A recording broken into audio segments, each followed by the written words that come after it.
ಅಸ್ಸಲಾಮು ಅಲೈಕುಮ್. ಎಲ್ಲರಿಗೂ ನಮಸ್ಕಾರ. ನನ್ನ ಹೆಸರು ನಜ್ಮಾ ಬಾನು. ನಾನು 28 ಡೇಸ್ ವೆಯ್ಟ್ ಲಾಸ್ ಚಾಲೆಂಜ್ ತೊಗೊಂಡಿದ್ದೀನಿ. ಫೆಬ್ರವರಿಲಿ 1ರಿಂದ 28ರವರೆಗೆ ಎಷ್ಟು ವೆಯ್ಟ್ ಲಾಸ್ ಆಗುತ್ತೆ ಅಂತ ನಾನು ನಿಮ್ಮ ಜೊತೆ ಶೇರ್ ಮಾಡ್ಕೋತೀನಿ. ಆಲ್ರೆಡಿ 3 ದಿನ ಆಗೋಗಿದೆ. ಆಲ್ಮೋಸ್ಟ್ ನಂದು 1 kg ತೂಕ ಕಮ್ಮಿ ಆಗಿದೆ. ಹೌದಾ, ಇದು ನಿಜಾನ ಅನ್ನೋರು ದಯವಿಟ್ಟು ಒಂದು ಸಲ ನನ್ನ ಚಾನಲ್ನ ಚೆಕ್ ಮಾಡಿ.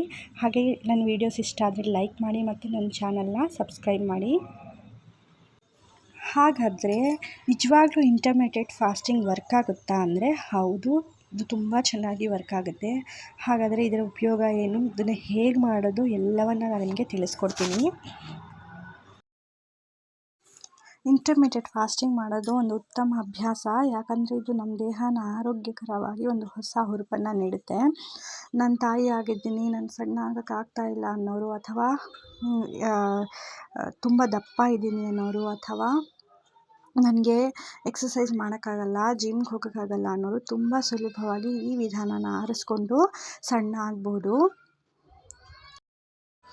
ಇಂಟರ್ಮಿಟೆಂಟ್ ಫಾಸ್ಟಿಂಗ್ನ ಸ್ಟಾರ್ಟ್ ಮಾಡ್ತೀನಿ ಅನ್ನೋರು ದಯವಿಟ್ಟು ಫಸ್ಟು 12 ಗಂಟೆಯಿಂದ 12 ಗಂಟೆನ ಆರಿಸ್ಕೊಳ್ಳಿ. ಯಾಕೆಂದರೆ ತುಂಬ ಜಾಸ್ತಿ ನಾವು ಸಡನ್ನಾಗಿ ದೇಹನ ದಹಿಸೋಕ್ಕೆ ಹೋದರೆ ಅದು ನಮಗೆ ಉಪಯೋಗಕ್ಕಿಂತ ದುರುಪಯೋಗನೇ ಜಾಸ್ತಿ ಆಗುತ್ತೆ. ಹಾಗಾಗಿ 12 ಗಂಟೆಯಿಂದ 12 ಗಂಟೆ ನೀವು ತಗೊಳ್ಳಿ. ಇವಾಗ ಬೆಳಗಿನ ತಿಂಡಿನ ನೀವು 9 ಗಂಟೆಗೆ ಸ್ಟಾರ್ಟ್ ಮಾಡ್ತೀರಾ ಅಂದರೆ ನೈಟ್ ಊಟನ 9 ಗಂಟೆಗೆ ಮುಗಿಸ್ಬಿಡಿ. ಆದರೆ ಮತ್ತೆ ಬೆಳಿಗ್ಗೆ 9 ಗಂಟೆವರೆಗೂ ಏನೂ ಸಹ ತಿನ್ನೋ ಹಾಗಿಲ್ಲ. ನೀರು ಬೇಕಾದರೆ ಎಷ್ಟು ಬೇಕಾದ್ರೂ ಕುಡೀರಿ. ಅದರಲ್ಲಿ 0 ಕ್ಯಾಲರಿ ಇರೋದ್ರಿಂದ ನಿಮಗೆ ಏನೂ ಸಹ ಆಗಲ್ಲ. ಆಮೇಲೆ ತುಂಬ ಉಪಯೋಗ ಆಗುತ್ತೆ. ವೆಯ್ಟ್ ಲಾಸ್ಗೆ ನೀರು ತುಂಬ ಮುಖ್ಯ. ದಿನಕ್ಕೆ ಕನಿಷ್ಠ ಪಕ್ಷ ಅಂದರೆ 3 ಲೀಟರ್ ನೀರಾದರೂ ಕುಡಿಲೇಬೇಕು. ಆವಾಗ ಏನಾಗುತ್ತೆ, ನಿಮ್ಮ ಒಳಗಿರುವ ಕೆಟ್ಟ ಅಂಶನ ನೀರು ಹೊರಗೆ ಹಾಕೋಕ್ಕೆ ತುಂಬ ಸಹಾಯ ಮಾಡುತ್ತೆ. ಸೊ ದಿನ 3 ಲೀಟರ್ಸ್ ನೀರನ್ನ ತಪ್ಪದೇ ಕುಡೀರಿ. ಹಾಗೆ ಏನೇನು ತಿನ್ನಬೇಕು, ಏನೇನು ತಿನ್ನಬಾರ್ದು ಅನ್ನೋದನ್ನು ನಾನು ಮುಂದಿನ ವೀಡಿಯೋದಲ್ಲಿ ನಿಮಗೆ ತಿಳಿಸ್ಕೊಡ್ತೀನಿ. ಯಾರ್ಯಾರು ನನ್ನ ಜೊತೆ ವೆಯ್ಟ್ ಲಾಸ್ ಮಾಡೋಕ್ಕೆ ಇಂಟರ್ಮಿಟೆಂಟ್ ಫಾಸ್ಟಿಂಗ್ ಜೊತೆ ರೆಡಿಯಾಗಿದ್ದೀರಾ ದಯವಿಟ್ಟು ನನಗೆ ಸಬ್ಸ್ಕ್ರೈಬ್ ಮಾಡ್ಕೊಳ್ಳಿ, ನನ್ನ ಫಾಲೋ ಮಾಡ್ತಾಯಿರಿ. ಎಲ್ಲರೂ ಸೇರಿ ವೆಯ್ಟ್ ಲಾಸ್ ಮಾಡೋಣ.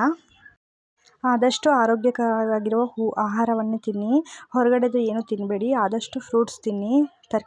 ಹಸಿ ತರಕಾರಿಗಳನ್ನ ಜಾಸ್ತಿ ತಿನ್ನಬೇಡಿ. ಬೇಯಿಸಿರೋ ತರಕಾರಿಗಳನ್ನ ತಿನ್ನಿ. ಆಮೇಲೆ ಎಲ್ಲರೂ ನನ್ನ ಫಾಲೋ ಮಾಡ್ತಾಯಿರಿ. ಓಕೆ, ಬಾಯ್.